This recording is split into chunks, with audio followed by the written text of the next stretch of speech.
देखील आकडा या ठिकाणी वाढतोय आणि पंकजा मुंडेंना आता 10 मतं मिळालेली आहेत।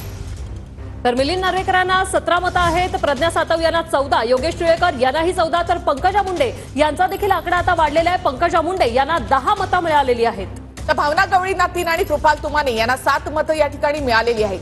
विजयी कोटा आहे 23चा। हा 23चा कोटा कोण पूर्ण करणार याकडे लक्ष असेल, तर एक मत हे बाद झालेलं आहे, त्याचा फटका कोणाला बसणार हे देखील पाहणं महत्त्वाचं असेल। समान पसंतीमुळे हे एक मत बाद करण्यात आलेलं आहे। तर सध्याची आकडेवारी आपण पाहतोय, पंकजा मुंडे यांना आता 10 मतं मिळालेली आहेत। दुसरा गठ्ठा सुरू आहे, यामध्ये सदाभाऊ खोत यांना आतापर्यंत 3 मतं, योगेश टिळेकर यांना 14, परिणय फुके यांना 5, अमित गोरके यांना 12 मतं मिळाली आहेत। मिलिंद नार्वेकर यांना 17 मतं, जयंत पाटील यांना 2 आणि प्रज्ञा सातव यांना 14 मतं मिळाली आहेत। राजेश विटेकर 8 आणि गर्जे यांना 8, तर कृपाल तुमाने यांना 9 मतं आतापर्यंत मिळालेली आहेत। भावना गवळींना 3 मतं। पहिला निकाल पुण्याचा, नार्वेकर टिळेकर की सातव याकडे लक्ष असणार आहे। मिलिंद नार्वेकर यांनी आघाडी घेतली आणि 17 मतांवर ते आता सध्या आहेत। तर भावना गवळी यांचा देखील आकडा वाढलाय। भावना गवळी यांना आता 6 मतं मिळाली, तर कृपाल तुमाने यांना 9 मतं मिळालेली आहेत।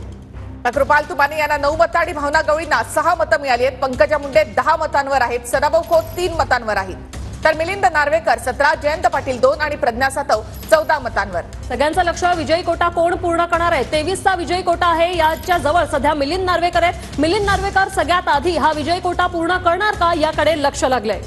तर भावना गवळी 6, कृपाल तुमाने 11 मतं। कृपाल तुमानेंना आता 11 मतं या ठिकाणी मिळालेली आहेत, तर मिलिंद नार्वेकर 17 आणि प्रज्ञा सातव 14 मतांवर, पंकजा मुंडे 10 मतांवर, सदाभाऊ खोत 3 मतांवर, कृपाल तुमाने यांचा देखील आकडा वाढला असून 11 मतांवर सध्या ते आहेत। भावना गवळींना 6 मतं मिळालेली आहेत।